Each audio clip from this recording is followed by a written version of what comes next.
If we didn't go to Morocco to learn what they are doing that is working for them, we should go to Norway since we like anything white. We can go to Norway to learn what they are doing that is working well for them. E-Transparency is ranking them well as a country that is doing well alongside Finland. We should also learn another thing in their sport. The sports marshal, I mean... one thing, one thing about Norway, especially at the Winter Olympics, is that they didn't just win the highest number of gold medals. They also won the highest number of, total medals. So for US won 12 gold and 33 total medals. Yes, but Norway, they won 41 in total. So they won more gold, more medals. More medals. Because you can say that USA won more silver, more this, more that. Yes. But no, this is a total so dominance. They beat them in everything. They beat them. Unlike before, we would say, okay, so maybe China won plenty medals, but US had more gold. Yes. So right now, they won everything. Kudos to Norway. I mean, we need to learn from them. Back home here, the Sports Marshal, Lagos Salami Stadium, finally, the MPFL has lifted the ban, so we can now return and play our game here. And the first game is against Kano Pillars. Yes, Kano Pillars at home is expected because even before they eventually moved to Abeokuta, they've done some resurfacing of Lagos Salami Stadium, putting a lot of waters there. You and I discussed this behind the scene. Exactly. Behind the mic. The issue of Lagos Salami Stadium, which I think instead of solving it that way, it should have been solved in a different way. I think it's high time Oyo State government looked at taking over Lagos Salami Stadium. Obafemi Awolowo Stadium. Okay. That's the former Liberty Stadium. Because since the issue of better, the issue of Lagos Salami Stadium has to do with water issue around that environment. So that exists. So I remember speaking with the contractor when the stadium was being renovated, and he said that the closest place where enough water can be achieved is Omitowoju. For Ibadan indigenes, they will know Omitowoju, the proximity of Omitowoju to Lagos Salami Stadium. It means you have to sink a borehole there and network the pipes straight into the Lagos Salami Stadium, or you bring water from adjoining communities, which is going to be far more. I think when the stadium was constructed in the first instance, stuff like that were not factored in. Exactly. I wanted to ask the question. That was a big mistake before the construction of the stadium itself. And yes, it was a huge mistake on the part of the state government then. And I don't know if I should also blame the state government for. I think. In my own opinion, I may be wrong. I think they should identify such a problem. I think they should have concentrated effort of natural grass on Obafemi Awolowo Stadium.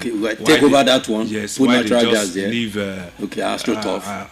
artificial turf. Okay. So, and the technology we have today, like the Emirates Stadium. Emirates Stadium is a mix of both artificial and natural grass. I think it's high time we started looking in that direction too, mixing artificial with natural gas. The technology has evolved. Though it costs more money, but the issue is we are still going to have the same problem because there is no way you will be bringing water to wet the place. Tanker every time.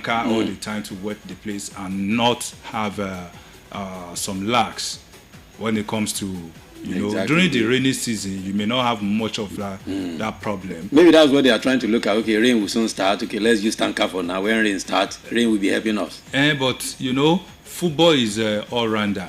Even in Europe, I know that if you play 38 matches, or if you play 17 matches in the stadium, even in Europe, before the season ends, they usually regress. Yes. Because if you are playing top flight football on a particular pitch, there is no way the grass will not suffer. Most So you have to regrass. In fact, I know some stadia that they regrass twice before the end of the season, but majorly, stadium like San Siro, in Italy, they regrass like twice before the end of the season because 2 major clubs are using exactly AC Milan and Inter Milan. At least I'm very sure of that.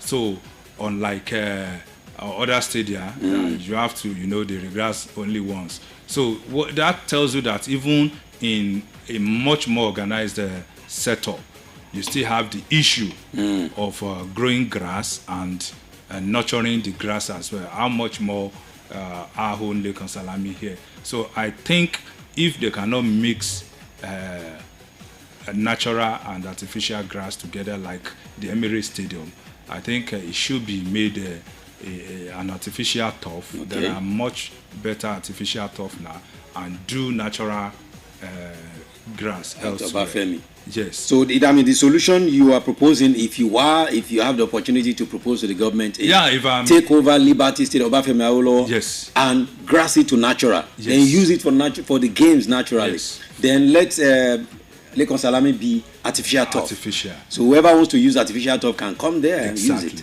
Exactly. Because there is no way you won't be spending extra bringing in tanker to come and wet. It's not cost effective. Aside from not being cost effective, there's no way you can achieve optimal performance. Yeah. Because usually, if you watch most international matches or for standard stadia, during halftime, they do wetting. They do wetting. I mean, most of the stadiums we saw last night in the UEFA Champions League, after the game, you see the pipes running. Yeah, you see the sprinkler, you see the pipe coming up, and at halftime, you have to keep the grass where keep the water in, and because the grass has suffered while they were playing the game, and maintain the moistness. Moist rather. Most of the time when they score goals, they slide. Exactly. You can't slide on a dry grass. So you need to keep it wet and keep it moist all the time, all around, so that you can achieve a good playing surface. So in that case, what that means is that for Lekan Salami Stadium, at halftime, there's no way you want to wet. Because the tanker, unless you want to keep the tanker. Unless you want, how many tankers do you want to bring in to wet at halftime? And, so, and if you cannot do that, there's no way the grass can grow properly. Wow. So horticulturists will understand what I'm actually talking about. I'm just talking about it from the professional broadcaster point of view, based on my own knowledge of how it is done in a well-civilized society. So that's going to be the problem, because it's still going to reoccur. Don't forget, the stadium was grass surface before it was changed to artificial surface. Before the present administration in Oyo State changed it to natural grass as it is now. So for me, I think they should look at building or taking over Obafemi Awolowo Stadium fully and turning it to grass. Make it so if you have international game or game of such class, put it there, and if you want to play on artificial turf, you play there. Most definitely. I mean, the solution from a professional here. I hope you take that. All right, let's go quickly take a commercial message. At the other side, we'll be back to discuss more. The Sports Marshal is still with me right here. Melody FM 100.7. torí pé a ti sàmìyè sí wa lára ni olúwa ọlọ́run tún ṣe kàwáyé nínú ìrìnàjò ẹ̀mí lọ sórílẹ̀-èdè Israel àti Jordan pẹ̀lú ìránṣẹ́ ọlọ́run alààyè Prophet Ezekiel Akínbíyì Mark nípasẹ̀ iléeṣẹ́ You Fit Fly. bẹ́ẹ̀ ni o èrò wìtìwìtì lọ́fíìsì You Fit Fly láti bá Prophet Ezekiel Akínbíyì Mark ṣèrìnàjò lọ sórílẹ̀-èdè Israel àti Jordan bẹ̀rẹ̀ láti ogúnjọ́ títí di ọjọ́ kejìdínlọ́gbọ̀n oṣù kẹrin ọdún 2026 níbi tí gbogbo wa ti máa fojú kan àwọn àyè àṣẹ tá a dárúkọ nínú Bíbélì. nínú ìrìnàjò eléyìí ogun aṣẹ́ ìdí ajá ẹ̀rín yóò sì pẹ̀kẹ́ onípòjìpò òòyà má jẹ́ kí wọ́n ròyìn ẹ̀ fún ọ tètè kàn sọ́fíìsì You Fit Fly tàbí kẹ́ ẹ máa pe ẹ̀rọ ìbánisọ̀rọ̀ 09011111190 tàbí 080 0991-3991-3863. Website www.youfitfly.com. Ìrìnàjò ẹ̀mí lọ sórílẹ̀-èdè Israel àti Jordan pẹ̀lú Prophet Ezekiel Akínbíyì Mark. Èmi ò ní gbẹ̀yìn bẹ́ẹ̀ o. Melody FM 100.7. Okay, thank you for being with us. That's why I always tell you to bring your goods and services here. Of course, they will blow yaga yaga. So bring your goods and services. Let's bring them here. Let's use our own to uplift your own. That's why we are here. Okay, still the finals here in the building. Sports Cruise on the radio. The Sports Marshal is right here with me. All right, let's move to something else now. The Sports Marshal. Yeah, the Super Falcons. They are preparing for their weekend clash against the Super Falconets. Cameroonians, Lionesses. That's what I wanted to say. Lionesses. And right about now, some people are saying that, look, NFL, they don't take these ladies, their matter seriously as they do for the male. That if it were to be Super Eagles that will play a competition that's starting in a few days, they would have been camping somewhere. But these ladies, they just arrived Yaoundé and they are playing Cameroon. And after Cameroon, the main competition. Yet, the girls will still go and achieve a whole lot. They can end up winning the 11th edition of WAFCON for Nigeria. Yeah. Is it truly we do not really value these ladies and they achieve more for us than the Super Eagles that we value? This is very obvious, even though it's not only in Nigeria. But Nigeria own is a bit worse among the top teams on the continent and even in the world. They are the most successful side in the history of the competition on the continent of Africa, and I think they deserve better than what they are getting. They've won trophies more than any other team in Nigeria history. They are the most successful team in Nigerian football history. Exactly. And remember at a time, there was a time the United States of America female team were asking for the same pay as their male counterparts. They definitely went on strike, and there was this, the three Lionesses too at a time also were rooting and advocating for a similar pay power with the male counterpart. But guess what? None of them was able to achieve that, because that's it.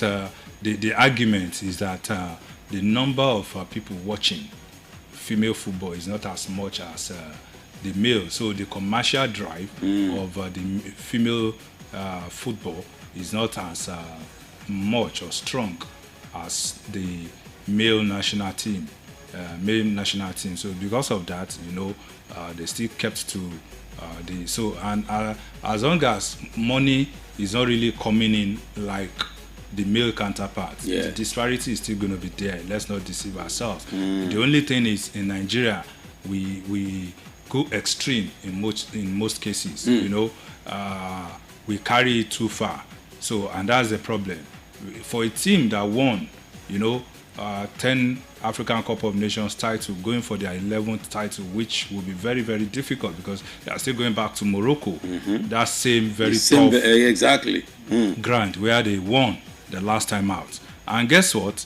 The players too are aging faster, and the coach is trying to bring in young and inexperienced players. For me, we still have good players who are young, especially in the diaspora, but smuggling in some inexperienced players is what I don't understand. And it's still because we are not paying attention to the team. If the team is and I also want to blame the press too. We are not talking more about this team. We are not extraying them. We are not. How many times have we talked about their exploits in their various club sides in Europe and the rest of the world? I think it's high time we start. Extreme, looking at these players, what they are doing, and putting more attention on them. If we create the vibe, if we create the talking point around them, I think it's going to get better. But overall, worldwide, they are not getting as much attention as a male national team. Well, they are not getting the attention. Sports Marshal also agreed. And of course, where the ladies have arrived, Yaoundé, of course, waiting for the games that is going to be taking place against the Lionesses. And about some people have been condemning the coach. I saw something online where some people are saying, why will he be leaving out? I mean, you mentioned something sparingly close to that now, that he shouldn't have been leaving out Asisat Oshoala at this time, bringing young people. But he has answered those people that, look, I'm trying to build a team that will survive even when you have the likes of Oshoala not there anymore. So he wants to use these friendlies against Cameroon to expose some young people. So he decided to leave Oshoala. He said he doesn't have any issue with Oshoala. But some people are saying, no, there's something cooking. You guys have some problems. You're not telling us. Yeah, for me, I think the coach is not a fan of Oshoala. That's the way I want to put it. Even though you agree with me that Oshoala's output and performance too has significantly dropped. So, which accounts for why she's playing in Saudi Arabia as we speak. So, for me, she should still be part of the team, if not, even though I don't feel he should play a prominent role. Okay. But his experience. I mean, our experience is going to be invaluable to the team. She has done so well on the continent of Africa and even in the world generally. Even with the team, she has lifted the team. She has done so well, and I think his experience in molding the team is going to be very, very valuable. Is a downward trend. I mean, a downward trend in the national team started when she was stripped of the captain's armband, and since then she's been on and off,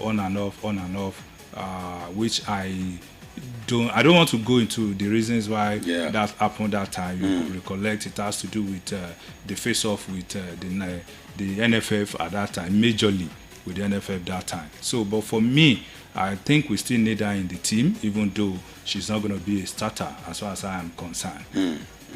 Okay, she's not going to be a starter, but we still need her. I mean, let them give from my experience. And that's what the Sports Marshal is saying this beautiful, beautiful evening. Of course, the Super Falcons are settling down little by little in Yaoundé ahead of their double-header friendlies against the Indomitable Lionesses of Cameroon, of course, this weekend. Let's see what they'll be able to do there. And I also want to believe, if the coach is not just coming out to say this to the press. Yes, I want to believe he has called Oshoala to explain. You say this is the reason I'm not calling you, so that there won't be bad blood. Yeah, so I don't think, I think he should have explained that to her before coming out to the press. So you think it's necessary, right? Yes. Yes, you can't, if you are expected to be part of the team and you are a senior member of the team, the coach should, as a matter of courtesy, tell you that, look, even if she's not going to be picked for the African Cup of Nations, African Women Cup of Nations, there should be an explanation to her that, look, we respect what you have done with the team, but the team has to you have to give way to younger generation to play. So I think she deserves an explanation as a matter of courtesy based on what she has done. It's not a small feat to win successive African Footballer of the Year. Most definitely. On the continent, and to have lifted that same team in the past, is a mark of respect. And I think the coach deserves to let her get that respect, yes, right? To let her get that respect. Okay, that's what the Sports Marshal is saying here. There's something I would have wanted Sports Marshal and I to discuss, but we'll leave that not today. It's about Nigeria and the World Cup. We'll leave that. There's a reason I want us to leave that tonight, so that we can talk about the UEFA Champions League. There's enough time for us to. We'll talk about it tomorrow. Don't worry. No problem. We'll talk about it tomorrow. If Sports Marshal will not run to. Okay, there's Orioke go tomorrow. Orioke will go tomorrow. Don't forget Orioke starts tomorrow. The final day. Most definitely. Yeah. So 3 days tomorrow next, and of course on Saturday. Don't forget Orioke will go. 3 days of final days, of course. Rivers United today, one of their outstanding games against Barao FC, they won 1-0, meaning they are closer now, little by little. I remember there was a time in the MPFL when Enyimba, they were playing the continent, they were 9th on the log, and they had 5 outstanding games. And by the time they finished their outstanding games, they won the league. The same thing is about to happen to Rivers, because they have started moving now, because they have 3 more games to be played.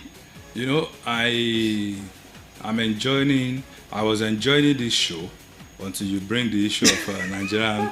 Why are you beginning to sound like Bam Bam and sports here? They say each time I bring MPFL, it's like I bring a headache to them. Until you bring the issue of the MPFL. You know, the reason is very simple. We are not doing the right thing, and we are not attempting to do the right thing. So if we are doing the right thing, we are not doing the right thing, and we are attempting to do it, and we have not gotten there, I will understand. But in this case, we know that this is not the right way, and we still keep, facing and moving towards that wrong direction. It's going to lead us to nowhere. Now, from the point where we are now, assuming we want to go to Lagos, and we now face our left direction here. Face Oshogbo. You face Akobo. You face Akobo. You face Ojo. Exactly. Yeah. There's no way in this world you can get to Lagos. Until you turn back, face Iwo Road, and from Iwo Road. No, we don't have circular road. Yeah. Circular. Of course, even if you navigate, if you avoid Iwo Road, you still have to face Toll Gate side, and face Guru Maharaji side and the rest before you can get to that express and move to Lagos. Otherwise, you are not going to get to Lagos. So the point is, we know that this thing is wrong and we keep doing it. When are we going to structure our calendar? To that of Confederation of African Football, such that teams playing on the continent in Africa will not have to be having 6, 7, 8 outstanding games. This is something that will happen. We'll still play league next year. CAF Champions League or CAF competitions will still hold next year. You understand? So, how difficult is it for us to structure our calendar? It's still part of what is affecting the team, because if you have to defer your games because you want to play on the continent of Africa, it means you are not going to get enough playing time to get prepared for this continental assignment. So it's not rocket science. This is, even teams in Europe that play in the UEFA Champions League, especially preliminary stage, which starts before the league commences. Exactly. It always affects them. And that's why all those small European countries, they start their league earlier before major European leagues start their leagues. So that, many of them will have played 3-4 matches before they get to play in the UEFA Champions League. So it's not those guys that are doing that. It's not that they are stupid or they don't know what they are doing. You understand? So, but we play too much in this country. No, we play too joke much. As too I've always much. said that. We joke too much. We joke too much. Okay, how difficult is it to structure our league so that we won't have that? How difficult? We play league every year. Exactly. Year in, year out. CAF competitions hold year in, year out. So why can't we structure it? Or we want CAF to structure their own to our own calendar? Maybe. It's not going to be possible. Maybe that's what they are trying to do. Okay, let's move from where we do not structure things and where we play too much to where they structure and when they don't play, where they mean business. We're talking Europe now. UEFA Champions League coming out tonight. All eyes on Victor Osimhen because his club seems to be, in fact, the way they are banking on him is like the world is banking on Jesus Christ to come save the entire world now. That is how they are banking on him tonight.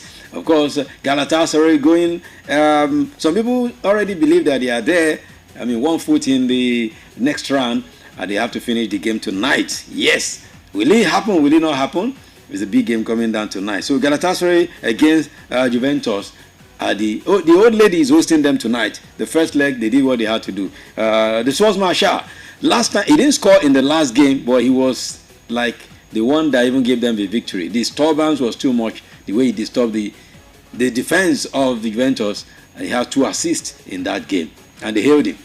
Yeah, he came out to say that Juventus is a club he respects. Of course, he has played against them several times when he was with Napoli in Italy, so he understands the Italian mentality, and And the most interesting thing is that if they fail to do anything in today's game, it means there's not going to be any Italian team in the knockout They are the only ones now. Yes, they are the only one left. So but it's difficult for them now because it's 5-2 already. Yes. What can they do? 5-2. Yes, it's quite difficult. So they carry the responsibility. They bear the burden of terrible Italy. body. Yeah, that's a very, very terrible burden to bear at the moment. So it's going to be very, very, very, very tough for them.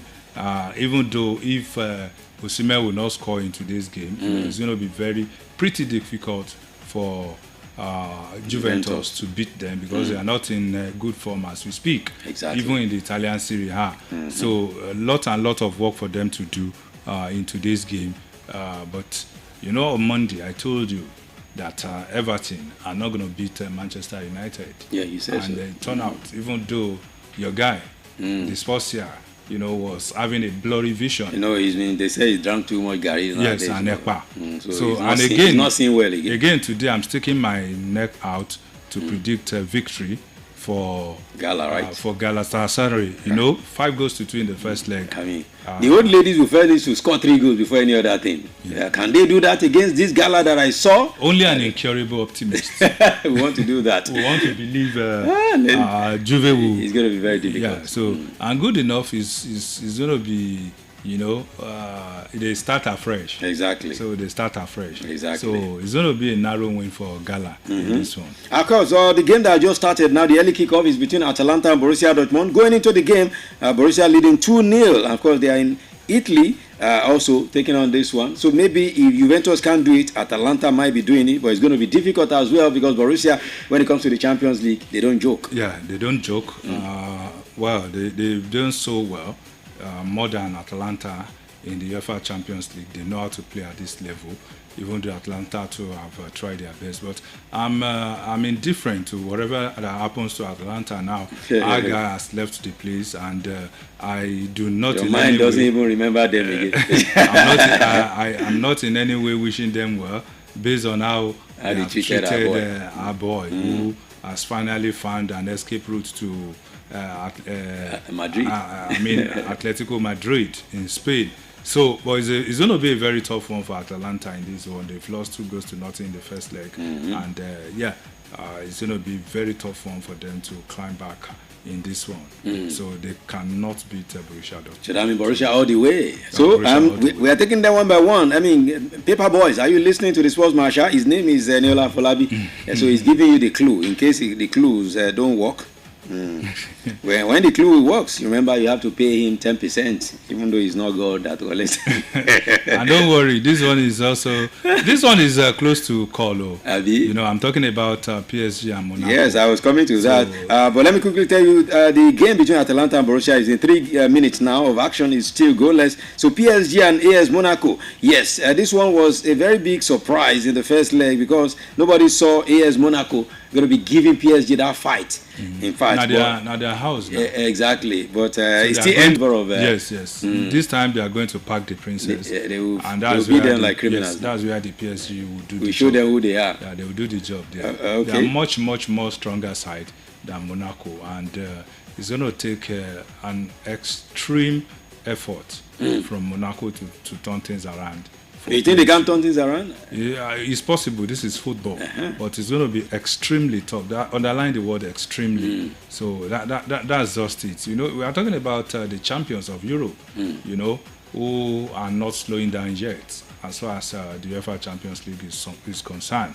So it's done and dusted for them. They are through to the round of 16, as far as I'm concerned. No, it's definitely. All right, let's go to the one that is one the whole world has been talking about. Not because it's the most important game or they are the most important clubs. Okay, one is very important, Real Madrid. But because of the political undertone that this game has been having since the first leg last week, where Vinicius Jr. was actually abused racially. Right about now, Pestiani is under. They wrote the letter that his team, Benfica, wrote to UEFA. UEFA dumped the letter and said, look, he must not play the game tonight. At least for now, 1 game ban until the final conclusion of the investigation. 1-0 still to Real Madrid. And of course, right now, they are playing Real Madrid. Benfica is being coached by no other than Jose Mourinho. And it's going to be Omawale at exactly. Former. I hope they will not, because of what he said. Yeah, there's going to be a lot of jeering and whistling against him and Benfica. Expect that today at Santiago Bernabeu. I hope someone will not be banned after this game tonight again. No, I'm not expecting it to get to that level. UEFA has. You remember he got a yellow card in the other one. Yes, yes. So, you know. No, not even. He got 2 yellow cards now. He was sent off. Mourinho, he was sent off in that game. No, he only got 1 yellow card. Okay, he got 1 yellow card. Yeah, okay. You know, the game was almost rounding up when. Okay, when he got that. Okay, yeah. So, UEFA has rejected Real Madrid. I mean, Benfica's appeal. So it means Cristiano will not be playing today. Exactly. And it's not even advisable for him to play because there could be. In fact, he will need a lot of mental and psychological brush up for him, even if he wants to play. Because at 21, I doubt if he has a mental toughness to face that crowd and face the backlash. But good enough, he's not going to play in today's game. I want to see less controversy and much of action. Vinicius is still going to play, and he's going to be an integral part of Real Madrid in today's game. But my question is, I do not know why Real Madrid have really not been lifting their game. These guys, they've got a fantastic talent in their squad. You know, a team that has Kai Mbappe, a team that has this English guy, I've forgotten his name, that has Vinicius, and also of other guys doing so well for themselves, should not be struggling even at this stage against a club like Benfica. So, but they've done the first part of the job, 1-0, despite all the controversies, and I see them rounding it off today with another victory into this game. Okay, rounding it off, another victory. Of course, that will seal it off and shut the mouth of Benfica fans who are becoming they are wicked now. Okay, I listened to Messi in a podcast, and he was saying he had to turn down an offer from Spain that he wanted him to switch his allegiance and play for them in his early days at Barca to be a Spaniard instead of being an Argentine. But because of his love for Argentina, he had to turn to Spain. Did he make a mistake? Yeah, he didn't make a mistake. Spain, there is no way you have a fantastic talent like Messi and you won't want to lure him to play for your country, especially knowing fully well that his early stage of his life, he moved from Buenos Aires to the city of Barcelona. Exactly. And grew through the ranks of La Masia. That tells you that from the young age, he understood the philosophy, the Spanish philosophy, and the Spanish style of game. And you know that even at that time, the likes of Xavi, the likes of Iniesta, and co, plus Messi, would have been a hell for any national team at that time. But he chose that too. Yeah, he chose Argentina, and he has won World Cup with Argentina. I think that's the height of any trophy an individual can win for his national team. So he has won the Spanish La Liga several times, won Champions League, won the World Cup. What else has he? So he has won everything, no regrets. So no regrets. So if he had not won the World Cup, maybe he would have thought within himself that if I switched, maybe I would have become a world champion. So considering the fact that they won in 2010 in South Africa, definitely. I'm talking about the Spanish national team. So, but he has won the World Cup as well. So, and nothing to lose. So that means the guys that he could have played with to win the World Cup for Spain, they won it. He also won his own. Yes, he also won his own with Argentina. And for your country of birth, country of origin, there is a special attachment that you have. Even if you naturalize, if you switch your nationality, there's no way there's still going to be that missing link. Definitely. Between you, especially when you are not born in that country, he migrated to Spain. It's not as if he was born in Spain. He was not born in Spain. He was born in Argentina, but moved to Spain at the early stage. So there's going to be a major connection. Maybe if he had born in Spain, maybe he would have still played for. But even some people are born in some countries, their spirit still attaches to their. Yes. I mean, Saka comes home every time and to Nigeria. He still talks about. In fact, he said his best food is the Nigerian food. His best music, Nigerian music. And that's why players like Axel Tuanzebe and co will still come back to play for Wan-Bissaka. And that's why the likes of Zinedine Zidane will encourage his son to go play for Algeria, you know, because that connection will still be there. He's still there. That connection will still be there. And that's why Paul Pogba will still travel back to DR Congo, and many African players like that who, you still remember their roots. They because there's a connection, there's a blood connection with their roots, which, you know, even if you verbally cut off, you know, you cannot cut off in totality because you cannot flush your blood out and replace your blood. It can't be replaced. Even if they flush it, they will still replace it with blood again. Yes, they will still replace it with the blood. Okay, all right, let's round things up this evening. I tell you that Chelsea have been fined £250,000 and West Ham United £300,000 as well over a mass confrontation which happened in January in their EPL game in the month of January. The incident happened at Stamford Bridge, and of course, it started when Chelsea forward João Pedro, of course, reacted to West Ham's winger Adama Traore's shove up on a Blues defender Marco Correa in added time. I'm sure most people who watched that game remember this incident. Of course, that almost turned to rough fighting on the pitch. And right about now, they say, "You better let Connie go and pay money." That's what you have. I mean, the PFA has told them to do right about now. Yeah, let me also quickly drop this that the driver of the car involved in a fatal crash in which Anthony Joshua was injured appeared in court today. Yeah. And again, the case has been adjourned. I don't know whether you are reading my mind. I was said to use it as a last story because it's a sad story, and I wanted to just use it to wrap it up this evening.